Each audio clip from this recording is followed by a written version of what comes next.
Hello everyone, কেমন আছেন সবাই? আমি এখন রয়েছি ধনেখালি স্টেশনে। এই বিকেলবেলা বসে আছি। অ্যাকচুয়ালি এখানে আমার মাসির বাড়ি, কিছুদিন থেকে আমি এখানে রয়েছি। আজকের ভিডিওটা একটু অন্যরকম হতে চলেছে। যেমনটা আপনারা সকলেই জানেন, সোমবার 17 জুন আগরতলা থেকে শিয়ালদা পর্যন্ত চলাচলকারী কাঞ্চনজঙ্ঘা এক্সপ্রেস এক ভয়াবহ দুর্ঘটনার শিকার হয়েছে। যেমনটা শোনা যাচ্ছে যে সেদিন সকালবেলা কাঞ্চনজঙ্ঘা এক্সপ্রেস এনজিবি স্টেশন থেকে ছেড়ে বেরিয়ে আসার পর রাঙাপানি স্টেশনের কাছাকাছি কোনো একটা রেড সিগনালে দাঁড়িয়েছিল। ঠিক সেই সময় পিছন থেকে একটা মালগাড়ি এসে সজোরে কাঞ্চনজঙ্ঘা এক্সপ্রেসের পিছনে ধাক্কা মারে, যার ফলে 15 জন মানুষ মারা গেছেন এবং 50 জনেরও বেশি মানুষ আহত আছেন।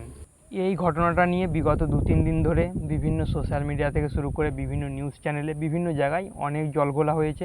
বিভিন্ন মানুষ বিভিন্ন রকম করে নিজেদের মতো করে মতামত দিচ্ছে, হওয়াটাও স্বাভাবিক। আমি ভিডিওটা একটু দেরি করেই বানাচ্ছি, কারণ আমি রেলওয়ের পক্ষ থেকে রিপোর্ট আসার অপেক্ষা করছিলাম।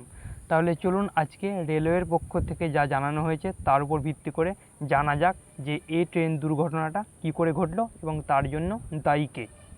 এই ট্রেন অ্যাক্সিডেন্টটা যেখানে হয়েছে সেই পুরো সেকশানটা, মানে রাঙাপানি স্টেশনের কাছাকাছি সেকশানটা অটোমেটিক সিগন্যালিং সিস্টেম বিশিষ্ট। অটোমেটিক সিগন্যালিং সিস্টেমের মাধ্যমে হয় কি, ট্রেনের পরিচালন অটোমেটিক সিগন্যালের মাধ্যমে হয়। মানে ট্রেন চলার সাথে সাথে সিগন্যালগুলো অটোমেটিক পরিবর্তিত হতে থাকে।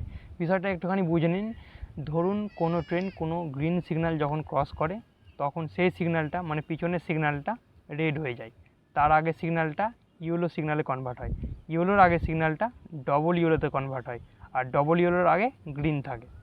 মানে যখন কোনো ট্রেনের loco pilot double yellow signal দেখতে পাই, তখন তিনি বুঝতে পারেন যে এবার আমাদের ট্রেনের স্পিডকে 60 থেকে 70 কিলোমিটারে নিয়ে আসতে হবে, কারণ এরপরই ইয়েলো সিগন্যাল থাকবে। আর ইয়েলো সিগন্যাল দেখে ট্রেনের লোকো পাইলট এটা বুঝতে পারেন যে এবার আমাদের ট্রেনের স্পিডকে 30 থেকে 40 কিলোমিটারে কমিয়ে আনতে হবে, যাতে রেড সিগন্যালের আগে অনায়াসে ট্রেনকে দাঁড় করানো সম্ভব হয়, কারণ ইয়েলো সিগন্যালের পরেই থাকে রেড সিগন্যাল। সেদিন সকালে হয়েছিল কি, রাঙাপানি চাটেরহাট স্টেশনের কাছাকাছি পুরো সেকশানটাই সকালবেলা ঝড় বৃষ্টির কারণে অটোমেটিক সিগন্যালিং সিস্টেম কাজ করা বন্ধ করে দিয়েছিল।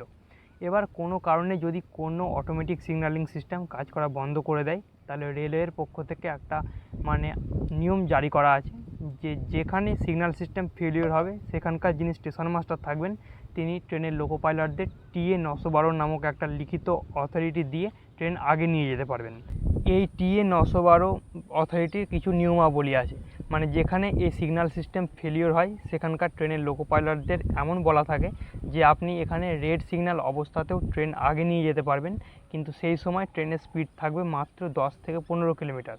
তারপর সামনে কোনো ট্রেন আছে কি না, কিছু আছে কি না, মানে ফুল ভিজিবিলিটির সাথেই ধীরে ধীরে ট্রেন আগে নিয়ে যেতে পারবেন, কারণ এটা একটা অস্বাভাবিক পরিস্থিতি। বাই চান্স সামনে কোনো ট্রেন থাকতেই পারে।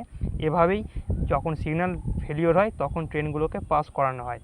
সোমবার প্রাকৃতিক দুর্যোগের কারণে, ঝড় বৃষ্টির কারণে ওই রাঙাপানি স্টেশন সংলগ্ন এলাকায় অটোমেটিক সিগন্যালিং সিস্টেম কাজ করা বন্ধ করে দেয়। শোনা যাচ্ছে যে কাঞ্চনজঙ্ঘা এক্সপ্রেসের আগেও ওই রাঙাপানি স্টেশনের স্টেশন মাস্টার 5-6টা ট্রেনকে এভাবে টিএ 912 পারমিশন দিয়ে পাস করেছিলেন। সেই মতো কাঞ্চনজঙ্ঘা এক্সপ্রেসের লোকো পাইলটকেও টিএ 912 পারমিশন দেওয়া হয়েছিল। মানে এমনটা বলা ছিল যে আপনি রেড সিগন্যাল কন্ডিশনেও ট্রেনকে নিয়ম মেনে আগে নিয়ে যেতে পারবেন। সেই মতো কাঞ্চনজঙ্ঘা এক্সপ্রেস ধীরে ধীরে এগোচ্ছিল, কিন্তু শোনা যাচ্ছে যে কোনো একটা রেড সিগন্যালের কাছে কাঞ্চনজঙ্ঘা এক্সপ্রেস কোনো এক কারণে এসে দাঁড়িয়ে পড়ে। ঠিক সেই সময় পিছন থেকে একটা মালগাড়ি আসছিল। মালগাড়ির লোকো পাইলটকেও টিএ 912 পারমিশন দেওয়া হয়েছিল। মানে মালগাড়ির লোকো পাইলটকেও এরমটা বলা ছিল যে রেড সিগন্যাল অবস্থাতেও আপনি ট্রেন আগে নিয়ে যেতে পারবেন।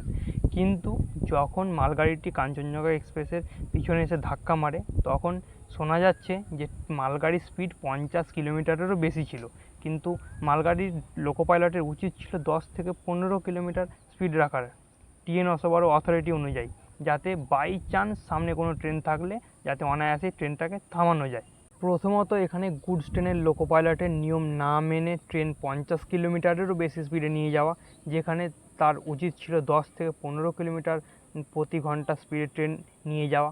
তারপর ট্রেনের লোকো পাইলট সামনে ট্রেন দেখতে পেয়েছিলেন না পাননি, ট্রেন সামনে দেখে এমার্জেন্সি ব্রেক অ্যাপ্লাই করেছিলেন না করেনি, এসব এখন বলা মুশকিল, তদন্ত চলছে। কিন্তু যদি loco pilot emergency brake apply করেছিলেন, তাহলে যদি স্পিড কম থাকতো তাহলে কিন্তু ট্রেন আগেও দাঁড়াতে পারতো।